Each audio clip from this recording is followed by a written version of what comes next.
तो dear student, आपको पता है कि हम applied maths 1 UP polytechnic applied maths 1 का क्वेश्चन पेपर 2019 का सॉल्व कर रहे हैं और इसमें क्वेश्चन नंबर 2 का बी पार्ट हम करवाने जा रहे हैं इस वीडियो लेक्चर में। इससे पहले हम क्वेश्चन नंबर 1 के सारे पार्ट और क्वेश्चन नंबर 2 का पहला पार्ट करवा चुके हैं। ये आपके आने वाले एग्जाम के लिए बहुत हेल्पफुल रहेगा। ध्यान से कॉपी पेन साथ में लेकर के देखिएगा। क्वेश्चन नंबर 2 का B part, student find the cosine of the angle between two vectors A vector this. दो वेक्टर दे रखे हैं, ए वेक्टर और बी वेक्टर बराबर दिस। ठीक है, दो वेक्टर आपको दे रखे हैं, मैं समझा देता हूं। देखिए, वेक्टर इस प्रकार से कुछ होते हैं, जैसे एक वेक्टर ये हो गया, ए वेक्टर है ना, ए वेक्टर ये एक वेक्टर है और एक दूसरा इधर की तरफ जा रहा है, इसको बी वेक्टर बोल दीजिए। ठीक है जी। अब ए वेक्टर और बी वेक्टर, दो वेक्टर आपको दे रखे हैं, वेक्टर की वैल्यू भी दे रखी है और बी वेक्टर की वैल्यू भी दे रखी है। आपको बताना है कि जो ए वेक्टर और बी वेक्टर के बीच में एंगल बन रहा है ना, ये एंगल कोई भी कुछ भी हो सकता है। ये एंगल मान लीजिए थीटा एंगल है, तो इस एंगल का कोसाइन निकालना है। क्या निकालना है? मतलब कॉस थीटा निकालना है। कॉस थीटा बराबर क्या होगा? Find the cosine of the angle. जो एंगल इन दोनों के बीच है उसका कोसाइन, मतलब मान लीजिए एंगल थीटा है तो इसका कोसाइन क्या हो जाएगा? Cos theta. ठीक है, तो कुल मिला के बात यह है कि ए वेक्टर और बी वेक्टर, दो वेक्टर आपको दे रखे हैं, आपको कॉस थीटा निकालना है। इनके बीच का जो एंगल है उसका कोसाइन निकालना है। ठीक है, अब स्टूडेंट कैसे करते हैं, डिटेल लेक्चर अगर नहीं भी पढ़े तब भी आपको यहाँ पे सब कुछ समझ में आने वाला है, चिंता ना करें। ठीक है, we now that शॉर्टकट में हम बोल रहे हैं, हम जानते हैं कि क्या जानते हैं हम जानते हैं कि A vector dot B vector बराबर होता है ए वेक्टर का मॉड इंटू बी वेक्टर का मॉड इंटू कॉस थीटा। अगर थीटा ए वेक्टर बी वेक्टर के बीच का एंगल, मान लीजिए ए वेक्टर बी वेक्टर के बीच का एंगल क्या है? थीटा है। ठीक है, तो ए वेक्टर डॉट बी वेक्टर, दो सदिशों का डॉट प्रोडक्ट, अदिश गुणन। डॉट मतलब डॉट प्रोडक्ट में अदिश गुणन जो होता है वो होता है ए वेक्टर का मापांक बी वेक्टर का मापांक इंटू कॉस थीटा। तो कहने का मतलब ए वेक्टर डॉट बी वेक्टर बराबर ये फॉर्मूला होता है भैया, ये आपको याद होना चाहिए, तभी आप इस क्वेश्चन को कर पाएंगे। ठीक है, तो इसको याद रख लीजिए कि A vector dot B vector बराबर mod A into mod B into cos theta है। डॉट तो डॉट प्रोडक्ट है, इंटू सिंपल वाला इंटू इनके बीच में। ठीक है, इन तीनों के बीच में। अब इसमें ए वेक्टर की वैल्यू रखो, ए वेक्टर डॉट बी वेक्टर का मान रख दो, मॉड ए का मान रख दो, मॉड बी का मान रख दो, तो कॉस थीटा आ जाएगा। कॉस थीटा निकालना है। ठीक है, अब बात यह है कि भैया ए वेक्टर का माप मॉड कहां से निकलेगा, बी वेक्टर का मॉड कहां से निकलेगा, ए वेक्टर डॉट बी वेक्टर कहां से निकलेगा, है ना? ये प्रॉब्लम है ना। ओके, ठीक है, अब हम बताते हैं कहां से निकलेगा। ठीक है, हम जानते हैं कि A vector dot B vector बराबर ये होता है, तो यहां से डियर स्टूडेंट क्या होगा, यहां से इतना तो आपको पता होगा कि कॉस थीटा बराबर क्या होता है। जब दिस इक्वल टू दिस है तो कॉस थीटा बराबर, ये जो कॉस थीटा के साथ मल्टीप्लाई में है दोनों, ये इसके बटे में चला जाएगा ना, है ना? भाई ऐसा होगा ना, 2x बराबर y है तो x बराबर 2 बटे में y बटे 2 हो जाता है। ठीक है, यहाँ पे कॉस थीटा के मल्टीप्लाई में ये है तो ये दोनों बटे में, तो कॉस थीटा बराबर हो जाएगा A vector dot B vector upon A vector का मापांक इंटू बी वेक्टर का मापांक।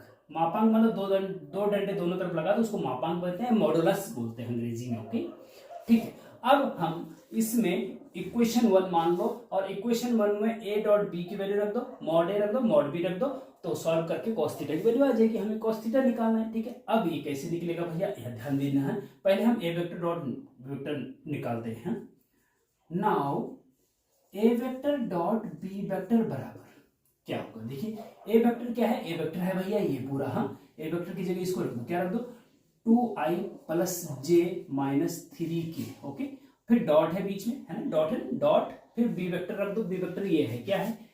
3i minus 2j minus k। Okay, अब इन दोनों का डॉट प्रोडक्ट कर दो। डॉट प्रोडक्ट क्या होता है भैया? देखो, डॉट प्रोडक्ट होता है इज इक्वल टू, देखो जब भी दो वेक्टर का डॉट प्रोडक्ट करते हैं और दोनों वेक्टर आईजेके में होते हैं, ठीक है जी, हाँ, आईजेके यूनिट वेक्टर होते हैं। ठीक है, ये डिटेल लेक्चर में आपको पता होगा अगर आपने इसका डिटेल लेक्चर पढ़ा है तो। ओके, अब इनका जब डॉट प्रोडक्ट करते हैं ना तो सिंपल तरीका मैं आपको बता दे रहा हूं, क्या करेंगे कि जो आई के कोफिशिएंट उनका मल्टीप्लाई करो, फिर प्लस बीच में, फिर जे के कोफिशिएंट का मल्टीप्लाई, गुणांक, जे कोफिशिएंट मतलब गुणांक, फिर प्लस बीच में के कोफिशिएंट का मल्टीप्लाई करो, बस। जैसे आई का कोफिशिएंट मतलब आई के आगे क्या है, +2 है, तो 2 रखो यहाँ पे, इनटू यहाँ पे आई का कोफिशिएंट क्या है, +3 है, तो 3 रखो यहाँ पे, 2 और 3 का मल्टीप्लाई कर, ब्रैकेट में मल्टीप्लाई, फिर बीच में प्लस का चिन्ह, फिर जे के कोफिशिएंट का मल्टीप्लाई करो, जे का कोफिशिएंट यहाँ क्या है, कुछ नहीं, प्लस है, कुछ नहीं का मतलब +1 होता है, ठीक है, तो 1 हो गया जी। और फिर यहाँ पे जे का कोफिशिएंट क्या है, -2 है, तो -2 रख दिया, फिर प्लस बीच में आई के कोफिशिएंट का मल्टीप्लाई, प्लस जे के कोफिशिएंट का मल्टीप्लाई, प्लस के कोफिशिएंट का, इधर का के कोफिशिएंट का मल्टीप्लाई, यहाँ के का कोफिशिएंट क्या है, -3 है, इनटू यहाँ के कोफिशिएंट क्या है, माइनस मतलब -1 है, ठीक है, इस चीज का ध्यान रखेंगे, प्लस माइनस का ध्यान रखेंगे, ओके ठीक है, इज इक्वल टू, अब सिंपल सॉल्व कर दो, 3 दूना 6 होता है जी, 1 और -2 का मल्टीप्लाई करेंगे तो -2 होता है, तो -2 आ जाएगा, -3 और -1 का मल्टीप्लाई तो प्लस का 3 हो जाएगा जी, प्लस का 3, ठीक है, ओके, अच्छा ठीक है, प्लस के दोनों 6 और 3 हैं, तो 6 और 3 9 हो गए, और माइनस का 2 है, 9 में से 2 के 7 बचता है, तो ए वेक्टर डॉट बी वेक्टर 7 आ गया जी, क्या आया, 7 आया, ओके, अच्छा चलो इतना समझ में आ गया ना, ठीक है, अगर इतना समझ में आ गया तो आपके सब कुछ समझ में आ गया। अच्छा चलते हैं आगे, अब हमें क्या चाहिए बताओ, ए वेक्टर डॉट बी वेक्टर निकल गया, अब मॉड ए और मॉड बी चाहिए। अब भैया मॉड ए मॉड बी क्या होगा, देखिए देखिए अब यहाँ पे सॉल्व कर दो, ठीक है, यहाँ पे करने कोई दिक्कत तो नहीं है, चलो इसको भी मिटा देते हैं यहाँ पे हम, और हम यहाँ पे सॉल्व करते हैं पूरा, ओके ठीक है जी, यहाँ पे करते हैं। अब देखो ए वेक्टर का मॉड चाहिए हमें, ठीक है, तो ए वेक्टर का जो मॉड होता है ना स्टूडेंट, वो क्या होता है, देखो ए वेक्टर का मॉड जैसे चलो मैं यहाँ पे बता देता हूँ आपको कि अगर ए वेक्टर बराबर a1i plus a2j plus a3k है, तो ए वेक्टर का मॉड बराबर होता है अंडर के अंदर आई जे के कोफिशिएंट का स्क्वायर करो और जोड़ दो, रूट के अंदर आई के कोफिशिएंट का स्क्वायर, a1 का स्क्वायर प्लस a2 का स्क्वायर प्लस a3 का स्क्वायर, ठीक है, मतलब किसी भी वेक्टर का मॉडुलस निकालना हो तो रूट के अंदर आई के जे के कोफिशिएंट का स्क्वायर करके जोड़ दो, ठीक है, ओके, यहाँ पे भी आई का कोफिशिएंट क्या है, यहाँ पे ए वेक्टर का मापांक में आई का कोफिशिएंट क्या है, रूट के अंदर क्या लिखेंगे, आई के कोफिशिएंट का स्क्वायर 2 है, 2 का स्क्वायर प्लस जे के कोफिशिएंट का स्क्वायर, जे कोफिशिएंट क्या है 1 का स्क्वायर, ठीक है ना, यहाँ पे भी देख सकते हैं 2 1 और -3, और प्लस के कोफिशिएंट क्या है -3, तो -3 का भी स्क्वायर, और सब का स्क्वायर करके जोड़ दो रूट के अंदर, ओके ठीक है, इज इक्वल टू, देखिए रूट के अंदर 2 का स्क्वायर 4 होता है, प्लस 1 का स्क्वायर 1 होता है, प्लस -3 का स्क्वायर प्लस का 9 होता है, ठीक है जी, अंडर रूट के अंदर क्या आ गया, 4 और 1 5 और 9 और 5 14, रूट 14 आ गया, ठीक है, रूट 14 आ गया, ओके ठीक है। अब चलते हैं बी वेक्टर का मापांक भी चाहिए हमें, क्या चाहिए, अब बी वेक्टर का मापांक चाहिए, ध्यान से देखना, हाँ ध्यान से देखना, एक एक पॉइंट बहुत अच्छे से समझाओ, ओके चिंता न करें। अब बी वेक्टर का मापांक, बी वेक्टर का मापांक क्या होगा कि भैया अंडर रूट के अंदर बी वेक्टर में जो आई जे के कोफिशिएंट है उनका स्क्वायर करके सम कर दो, है ना, तो आई का कोफिशिएंट क्या है 3, तो 3 का स्क्वायर प्लस जे का कोफिशिएंट क्या है -2, तो -2 का स्क्वायर प्लस के का कोफिशिएंट क्या है -1 का स्क्वायर, जैसे यहाँ पे भी देख सकते हैं आप, जो सेकंड वाले हैं वो 3 -2 -1, हाँ यहाँ पे मल्टीप्लाई किया ना, हाँ ठीक है, is equal to under root के अंदर देखिए 3 का स्क्वायर 9 प्लस -2 का स्क्वायर 4 प्लस -1 का स्क्वायर 1, है ना, ये तो पता ही आपको, तो ये आपका बी वेक्टर का मापांक आ गया, वही सेम रूट 14 आ गया, ठीक है, रूट 14 आ गया, ओके इतना समझ में आ गया, ठीक है जी। अब इतना समझ में अगर आ गया तो बस काम हो गया। फिर नाउ वन एम्प्लाइज समीकरण 1 में से cos थीटा बराबर ए वेक्टर डॉट बी वेक्टर की वैल्यू रख दो भैया, क्या है 7 है, रख दो 7 रख दो, बटे में मॉड ए वेक्टर क्या है root 14 into root mod B vector की वैल्यू क्या है रूट 14, ये भी रूट 14 हो गया, ठीक है जी, 7 बटे ध्यान से देखना, 7 बटे देखो √14 और √14, देखो जैसे √x इंटू √x होता है ना, तो ये √x का स्क्वायर बन जाता है, 2 बार है ना √x, और रूट से स्क्वायर कट जाता है x बचता है, तो √14 का स्क्वायर हो जाएगा, और स्क्वायर चलो √14 का क्या हो जाएगा, स्क्वायर हो जाएगा, और स्क्वायर से रूट हट जाता है तो 7/14 बचता है, और 7/14 मतलब 7 एकम 7 और 7 दूनी 14, 1/2, तो कॉस थीटा बराबर आया है भैया 1/2। हमें निकालना था cosine of the angle between to vector. Okay, तो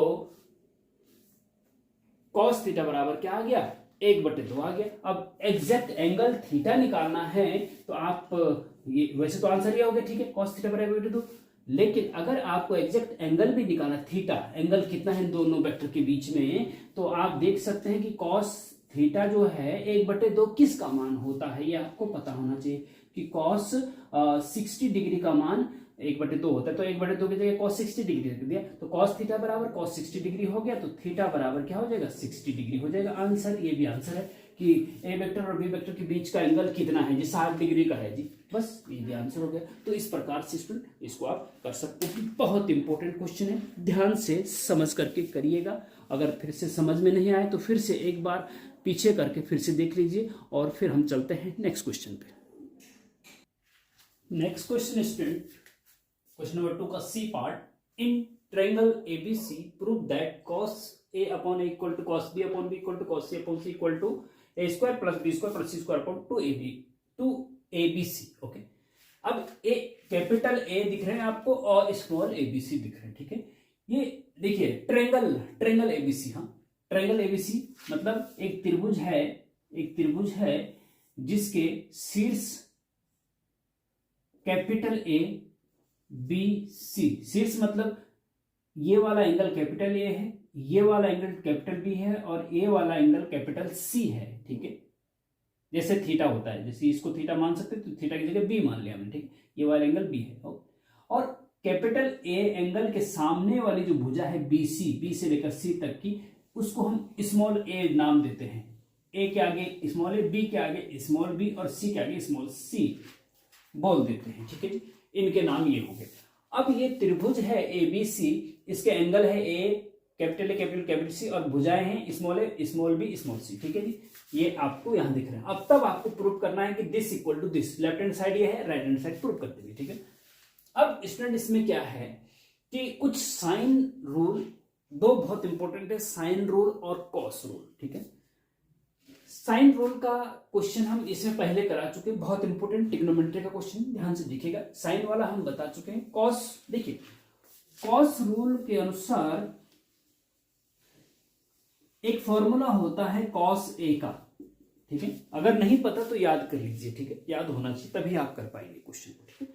कॉस ए बराबर होता है student B square plus C square minus ए स्क्वायर, कैपिटल, हाँ साइड से भुजाएं हैं ये, स्मॉल स्मॉल जब लिखेंगे तो भुजाएं होंगी, और कैपिटल लिखेंगे तो एंगल होगा, कोण होगा, ठीक है।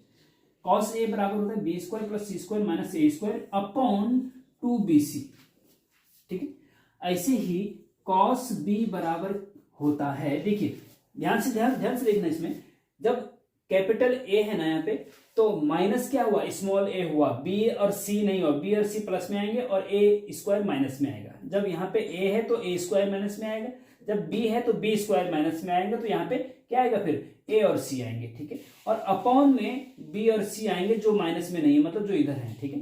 तो कॉस बी बराबर क्या होगा, फिर फॉर्मूला बताइए।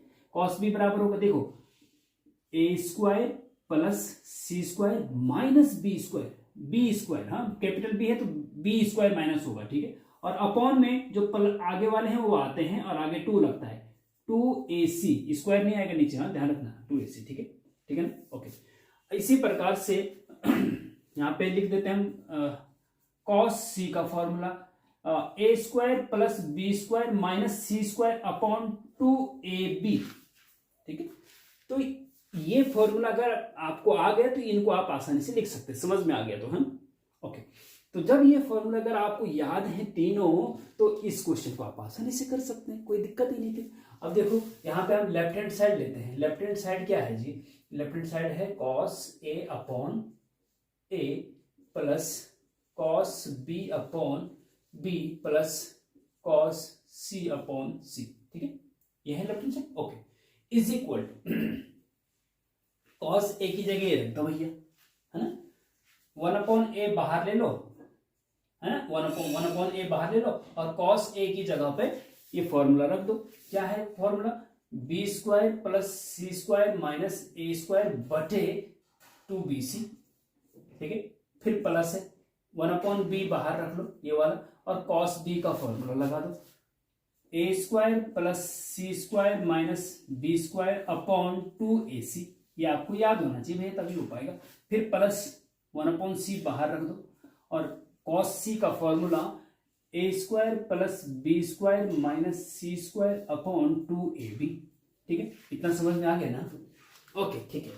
अब देखिए स्टूडेंट, ध्यान से देखना, a का मल्टीप्लाई अगर यहां पे कर देते हैं हम अंदर, क्योंकि अपॉन में है ना, तो अपॉन में मल्टीप्लाई होगा इसका, तो ये हो जाएगा 2abc, और यहाँ b का मल्टीप्लाई यहां कर दे तो ये ab हो जाएगा 2abc, c का मल्टीप्लाई यहां करते ये भी हो जाएगा 2abc, तो abc abc abc हर में नीचे सब जगह टू एबीसी हो रहा है। तो जब हर बराबर होते हैं तो ऊपर की संख्याएं जुड़ जाती है, आपको पता होना चाहिए ना, छोटी कक्षा में पढ़ा होगा आपने।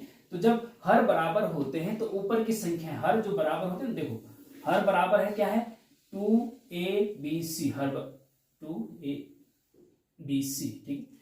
तो हर बराबर है तो हर तो एक ही लिखा जाता है, जो नीचे है ना, वो एक ही लिखा जाता है और ऊपर के सारे जुड़ जाते हैं। फिर ऊपर क्या है, यहाँ पे क्या है ऊपर, यहाँ पे ऊपर b² plus c² minus a², ठीक है, फिर प्लस इसको लिखो plus a² plus c² minus b², ठीक है, फिर प्लस इसको लिखो a² plus b² minus c², ठीक है जी, इतना हो गया, समझ गए, अपॉन में 2abc सेम था तो इसलिए आगे।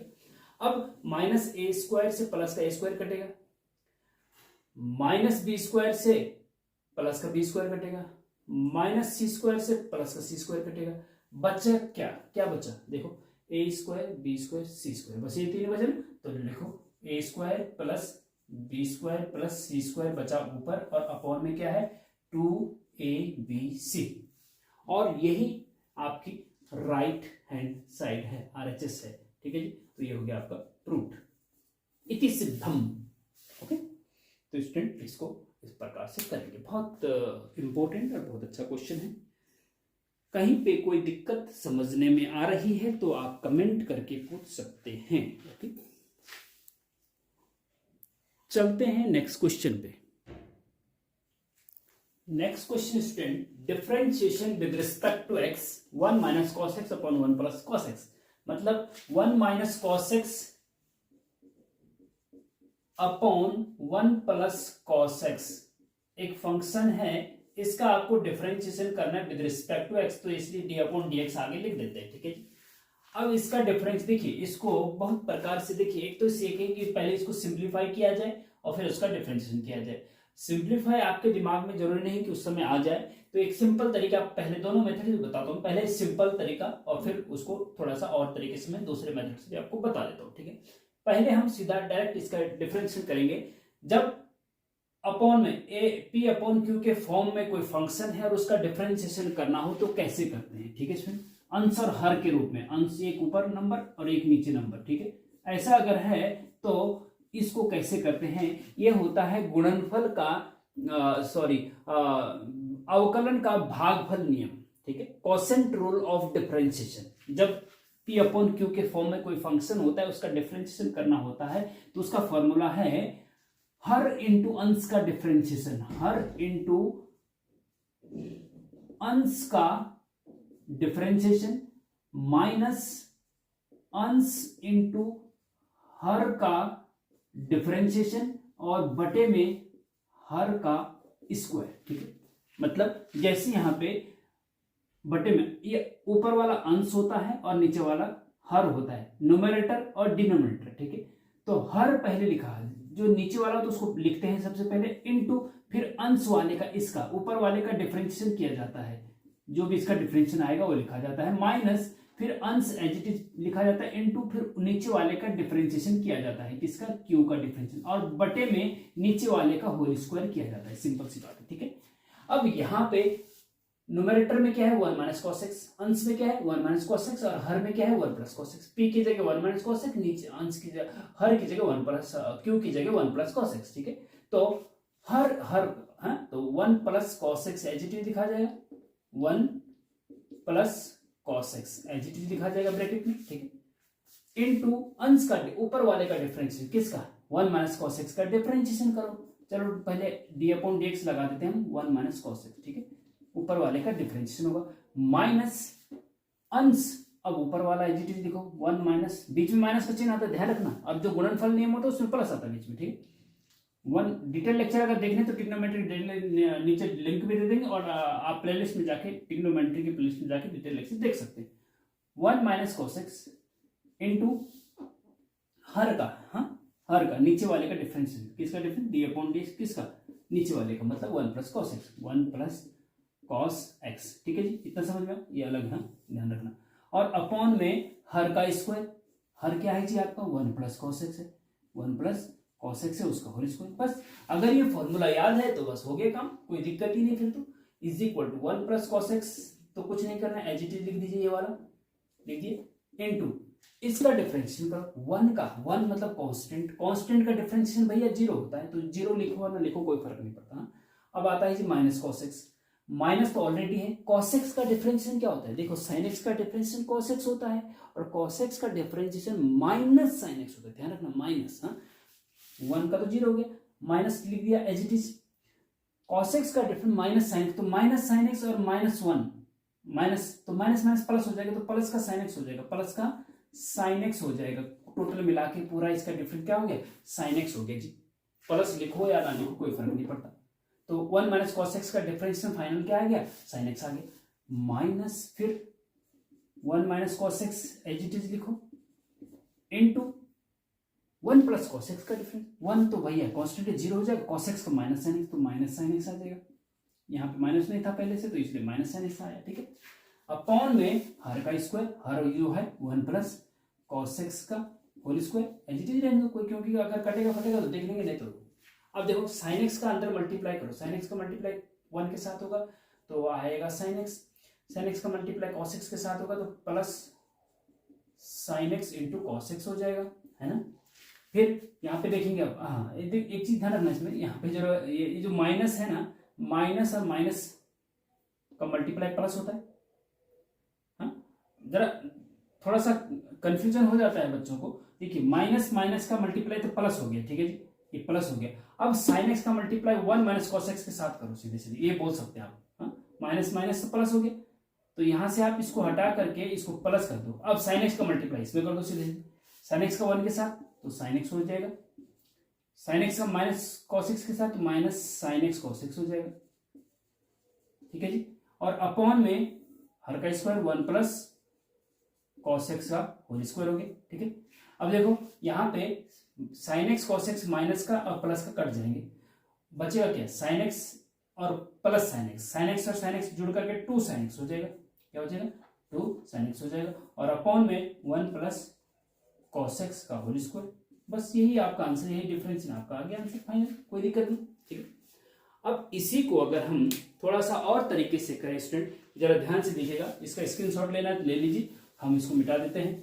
अब इसी क्वेश्चन को अगर हम दूसरे मेथड से करें, ध्यान से देखना, हाँ दूसरे मेथड से करें तो कैसे होगा, हाँ इसको सिंप्लीफाई करो, जो फंक्शन आपको दे रखा है ना उसको सिंप्लीफाई करो। सबसे पहले क्या करो, सिंप्लीफाई करो। कैसे सिंप्लीफाई करेंगे, देखो आप चाहो तो रफ में भी अलग से सिंप्लीफाई कर सकते हैं। देखिए आपको पता होना चाहिए कि cos 2x के दो फॉर्मूले होते हैं, एक होता है 1 माइनस 2 साइन स्क्वायर एक्स और एक होता है 2 cos स्क्वायर एक्स माइनस 1, ठीक है।